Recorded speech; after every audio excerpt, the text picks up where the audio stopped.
mungkin yang lagi banyak kami desain di sana adalah untuk Polbix itu adalah aerospace, kemudian yang untuk lapen ini adalah penetrasi makanan. Mungkin untuk dua tipe konstruksi ini mungkin dibuat sampel backup data quality-nya yang bisa item yang bisa dibuat yang lebih simpel itu seperti apa?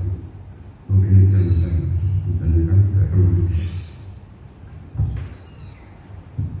Terima kasih. Sebelumnya, jadi saya sama beliau ini berhubungan berkaitan waktu kegiatan air mancur itu. Jadi punya pengalaman saya, punya story. Jadi beliau sebagai apa waktu itu ya? Direksi ya? Iya, itu paling baik. Jadi memang pihak auditor ini itu sudah beradaptasi, terutama auditor eksternal. Eksternalnya bukan apa namanya? Jadi mereka itu awalnya cuman menguji atau memeriksa dalam bentuk volume, kuantitas, tapi sekarang mereka sudah beradaptasi, sudah mengetahui tentang konsep mutu kendali jaringan industri. Jadi sudah masuk ke dalam spesifikasi teknis. Ya, jadi mereka sudah begitu turun, tidak lagi meminta backup data, tapi juga meminta hasil pengujian laboratorium seperti itu. Baik. Nah, tadi yang sudah dipaparkan sebenarnya sudah ada menyinggung sedikit standar minimal yang perlu dipenuhi untuk berkaitan dengan uji mutu. Pertama, kalau itu berkaitan dengan agregat, maka pasti ada uji sifat fisik agregatnya. Harus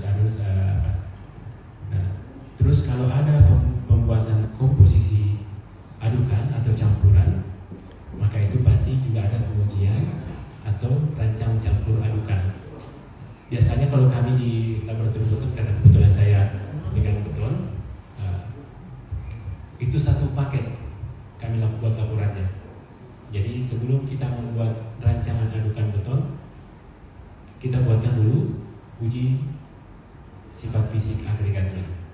Nah, jadi di situ sudah muncul keterangan apakah ini memenuhi, lebih tinggi, lebih rendah, atau kesimpulannya kalau semua memenuhi, maka kami bisa rekomendasikan untuk digunakan dalam pekerjaan.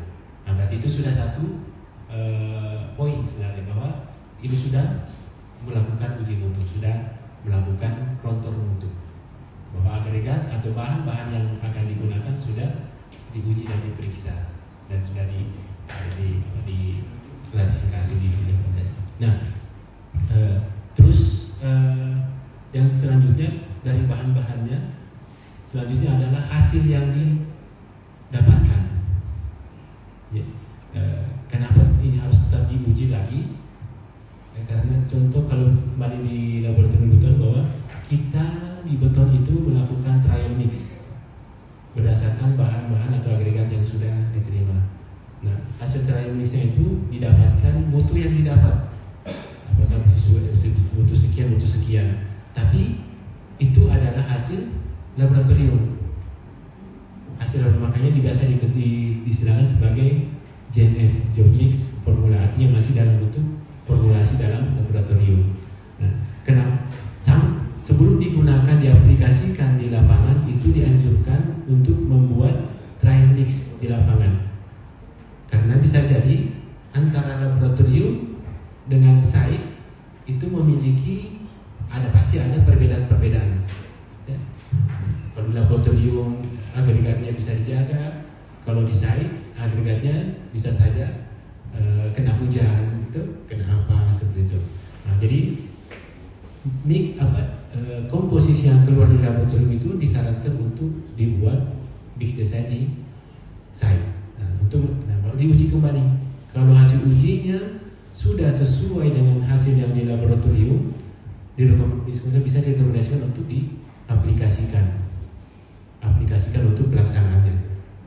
Dan syukurnya untuk pekerjaan jalan itu umumnya sudah menggunakan AMP, ya, peralatan. Ya, beda kalau beton, karena beton masih ada metode manual. Ya.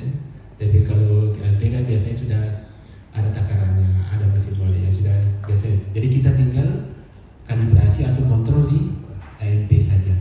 Apakah produk yang dikeluarkan dari AMP ini sama dengan produk yang dari laboratorium. Nah, kalau sudah sesuai, nanti kita bisa direkomendasikan untuk diaplikasikan, bisa diproduksi. Kalau belum sesuai, maka kita bisa bikin penyesuaian. Yang penting sudah ada rancangan dari laboratorium sebagai patokan. Kalau misalkan agak tinggi teraca hasilnya, berarti boleh diturunkan kalau mau. Kalau misalkan agak tinggi itu, tapi kalau misalkan nggak apa-apa, pakai ini saja. Tapi